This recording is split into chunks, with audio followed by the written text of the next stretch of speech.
So we were just driving from our home. I was headed to New York, and my husband was driving me to the airport. Our 13-year-old son, Raleigh, was in the back. And all of a sudden, I just lost my command of language. Like, I could look at something and know what it was.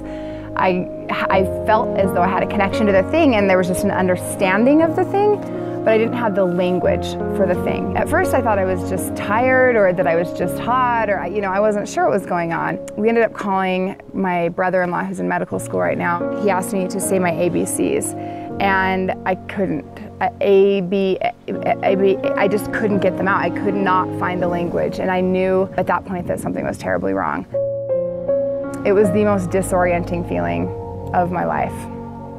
We realized that we needed to get me to the hospital as quickly as possible because they thought I was having a stroke. They sent us to the ER. It was just getting progressively worse. I would look at my son, who obviously I know and I love, and I knew that he was familiar and I knew that he was important to me, but I didn't know who he was. I didn't know his name.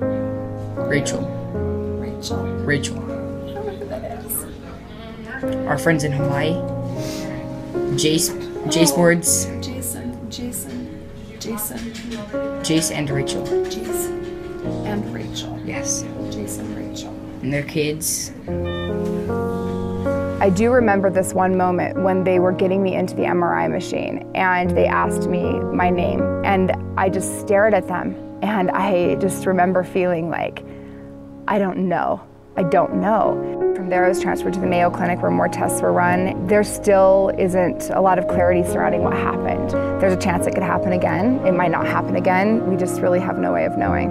Essentially, what the specialist said was just go on with your life. You have to just live your life as though you're healthy and as though nothing's happened. And then if it happens again, we'll cross that bridge when we come to it, because at this point we've exhausted everything we can do in order to figure out what's going on here. So here I am waiting to be discharged. My husband comes into the room and he says, all right, what do you want to do? And I said, take me to the airport. And so Richie trusted me, and he drove me to the airport and he dropped me off, and I had a note in my pocket that said something along the lines of, I suffer from seizures that affect my ability to communicate, or something like that. And if I seem to be having one of those episodes right now, here's a number you can call. And I was afraid. I was all by myself, but I had to tell myself, I can't change what happened to me. I can't undo that, but I get to choose what I do now. And right now, the best thing I can do is keep moving forward. And I got on that plane and I went to New York, and I'm so thankful that I did, because it changed everything for me. It taught me that I can step into my courage. It taught me that I can step into my strength. What I realized in that moment was I had to walk my talk. I had to stand up and I had to say, I'm vulnerable, I'm afraid, but I trust that voice inside me that says this is a good thing to do, that you need to move forward. I went to this conference, it was wonderful. I was fine. My kids and my husband came a few days later. They came out to meet me there.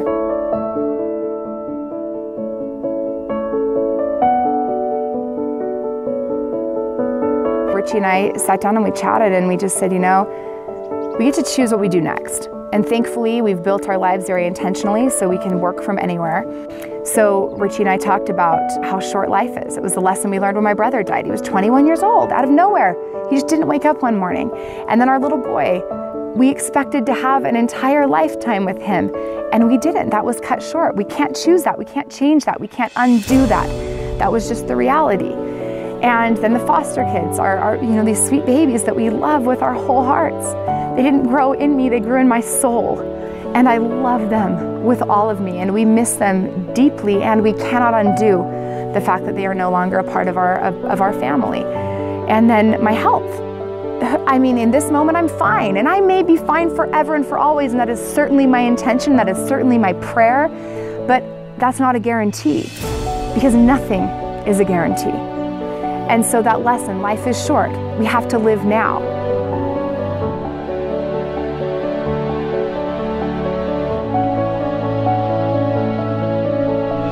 We started to talk about, what do we do? What do we do next? We realized that we needed each other, that we needed to be together, that we needed to double down, that it had to be us, it had to be our nuclear unit with no distractions to deter us from the work that we needed to do in order to heal and to be together. How crazy is this, buddy? From the outside looking in, again, those voices, those deterrents may say like, oh gosh, they're just running away. You know, they're going through this hardship and they don't want to face it, so they're running away. Nothing could be further from the truth. The reality is that we opted in to a trip of that nature so we could heal together, not distract separately, not bleed apart into all these other spaces, but that we could get together and really focus on what it required to heal.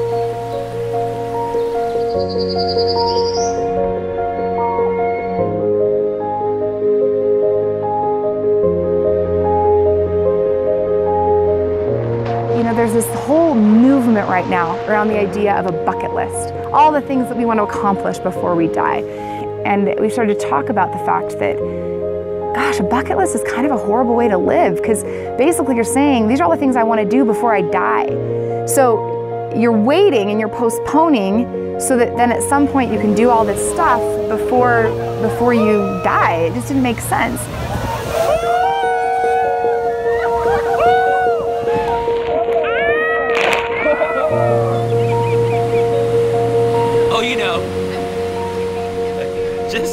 Just riding a horse in Mexico with my girl. As the idea of bucket list living has gotten more and more momentum in the mainstream, what has happened is there's been a shift in our focus.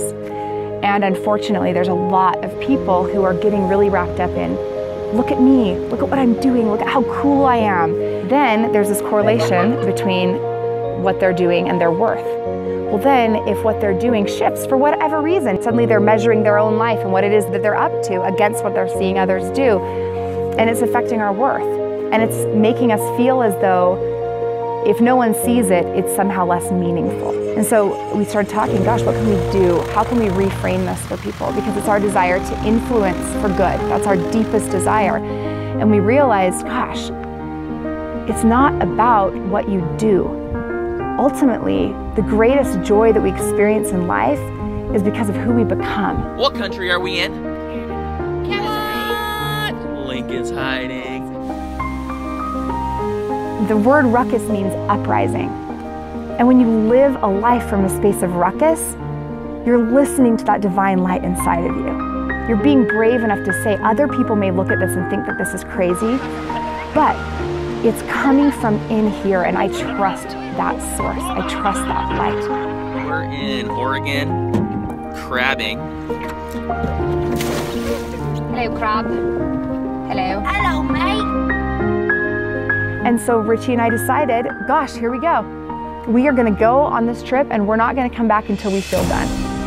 And we're 93 days in and we're not done. And every single day we are working on modeling for each other, for ourselves, for our children, and for the world what it means to have the courage to step up and to step into your power. And it's hard. I want you to know, I want everyone to know that I get that it's hard. And it's not easy for us. What we want is for people to look at what we're doing and say, if they can get out there and they have the courage after everything they've been through to live a life of meaning, I can do it too. And if they have the courage to say, I matter, the message in me, the mission in me matters, then maybe I can find the courage and the faith to say, the mission in me matters too. It's about showing up for your life, not just when it's beautiful, not just when it's perfectly curated, but in the ugly, in the challenging, in the down and dirty, horrifying difficulties, because you will face those things too. That is life.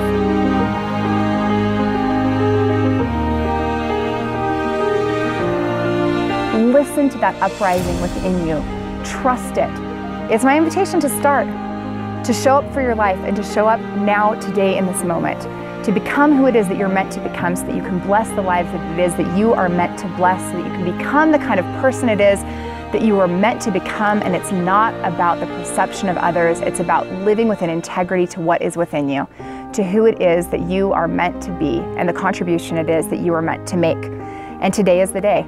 You can't wait, because today is the only day that you're truly guaranteed.